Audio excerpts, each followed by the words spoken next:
Hey guys, NanMan here. I'm going to be doing another deck tech video here. As you can see, I've got my cards all laid out for you guys to be able to see, and this one is going to be a very interesting deck because, as you can see, it's going to be my Maze End deck. So I've got, of course, we'll go over the lands, 4 Maze End cards, because obviously that makes sense, and then I've got 2 of each guild gates. Going down the line, as you can see, you've got each one. There's variations of the deck that have other lands, like, a mountain or so thrown in there. I don't really have any issues, more or less, with the land. Like, it seems to work okay with this set. As long as I don't play one of the control decks that gets out Jace, it just mills 10 every time. But apart from that, it seems to work well with this set of lands so far. It's very instant and sorcery heavy, which should make sense. I do have some creatures in here, but let's go over some of the instances for now. I am running a playset of Fog, because the whole point of this deck is to delay, prevent damage, until I can be able to get out my guild gates. I'm testing out this for now. This has come in handy a little bit. It's not as good as like Sleep or something, but the Bluster Squall here is pay 1, tap target creature you don't control, or I can overload it for 4 and tap all creatures I don't control, which can work out pretty well. It's an instant in that regard. I've got 2 Azora's Charms, which are just helpful because I can draw a card or return a creature.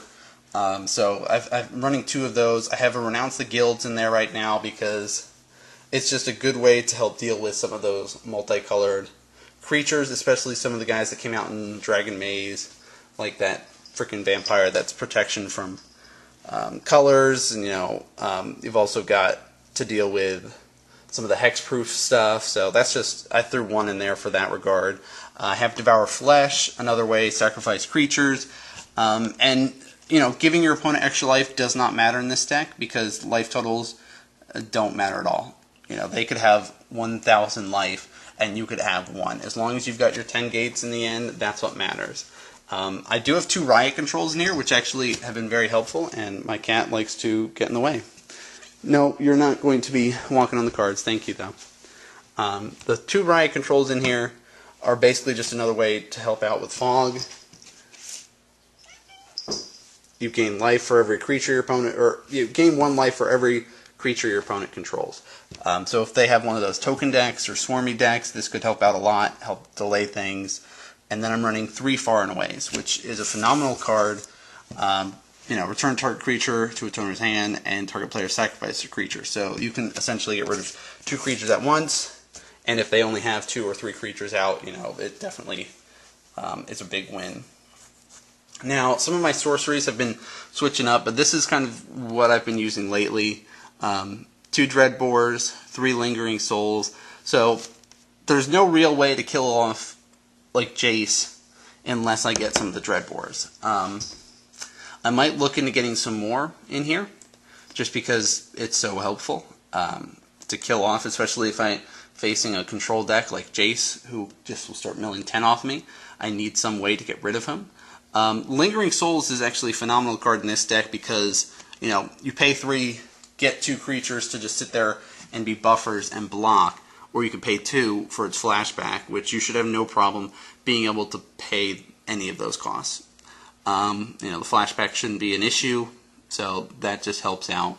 I'm running 3 Supreme Verdicts because with the way token decks and some of the aggro decks out there right now, this is actually really, really important just to clear the field, wipe it, be able to stay alive for a little bit longer until you can get some more gates out.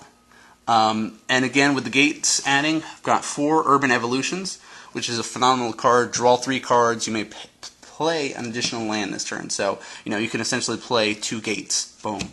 Or you can play a gate and a Maze End that you already returned to your hand. So, very, very helpful. And this here, I added in here last time I was at Friday Night Magic. Temporal Mastery, take an extra turn after this one. Very, very helpful. I still have yet to get its miracle cost off, though. Every time I seem to get it, it starts in my opening hand. I don't know, I've got bad luck with miracle cards in that regard. But, it's helpful in theory, or it's just a buffer that I can side deck out. I've also got my creatures over here. I'm only running the Cerulean Gatekeepers. There's different Gatekeepers that came out in Dragon Maze. This one's the best for this deck. You know, if you have 2 or more gates, you gain 7 life when it enters the battlefield for a 2/4. So, nice little buffer, good meat shield, gain some life, just delay, delay, delay. And then I've got 3 Gatecreeper Vines. 0/2 Defender, meat shield again. You search your library for a gate, add it to your hand. You can search it for basic lands, but as you can see, there aren't any basic lands, so I don't have to worry about that. My side deck, I'm still tweaking. As you can see, I've got that more or less set aside.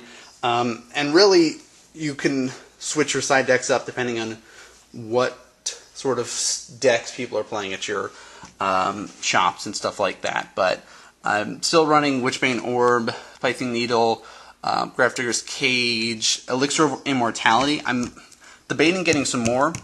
I'm putting them in this deck because, like I mentioned, the last F&M that I went to with this deck, I got hit with mill 10, mill 10, mill 10, and so if I have one of these, I can just get all those back.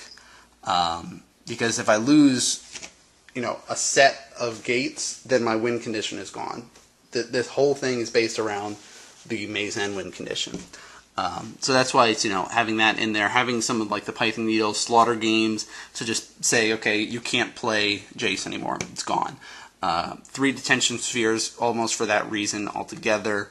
I've added in Blind Obedience, you know, it's an extort, help gain some life. Also, everything enters tap that your opponent controls, helpful. And then 2 other kind of bombs in there, Merciless Eviction, Planar Cleansing. I've thrown in Rest in Peace, you know, dealing with some of the Reanimator decks that can help out. 2 more Renounce the Guild and a Sleep. So this is still a tweaking side deck, but that's more or less what I'm running for my Maze End. So some of the main issues with the Maze End deck over any of the other ones is that you can't really play anything until turn 3.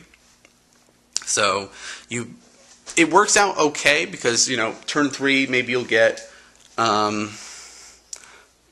you know, Lingering Souls, or you'll get the Gatecreeper Vine. You know, it works out well enough that you can delay for a while. I don't know if anyone else's shop is like mine, where a lot of people are running aggro right now, where that just is the thing. And so this deck, because you can't play anything to turn 3, you could already have taken 5 or 6 life damage on turn 3 when it's your turn, when you can finally play something. So, you know, I'm still having some issues with that, but then again, the Supreme Verdicts help in that regard. If they're, you know, swarming you very early, boom, wipe the field, be good to go. The biggest thing is just make sure you pay the right amount of mana that you want to use. Always try to keep at least 1 forest available to throw down a fog. Just, you know, that's just kind of common sense, I'm sure, but it's very important where you pay the mana, because a lot of this stuff is, as you can see, pretty much I'm using every single color right now. So having it divided up properly is going to be very, very important. If you have any questions about how the deck runs, why I put a specific card in here, let me know. I would love to answer a few more questions. I'm going to be doing a few more deck tech videos. I'm also going to be starting up a weekly, I guess, web show podcast with a couple other guys about Magic the Gathering. So you'll see some more intel and links about that coming soon. Always check out the Twitter, and I'll post up more intel. But thank you guys so much for tuning in and watching for the other deck tech video. I hope you guys have enjoyed this sort of Magic the Gathering deck tech stuff. I'll definitely put up some more of my decks in the future. But thank you guys for watching, and I'll see you guys next time.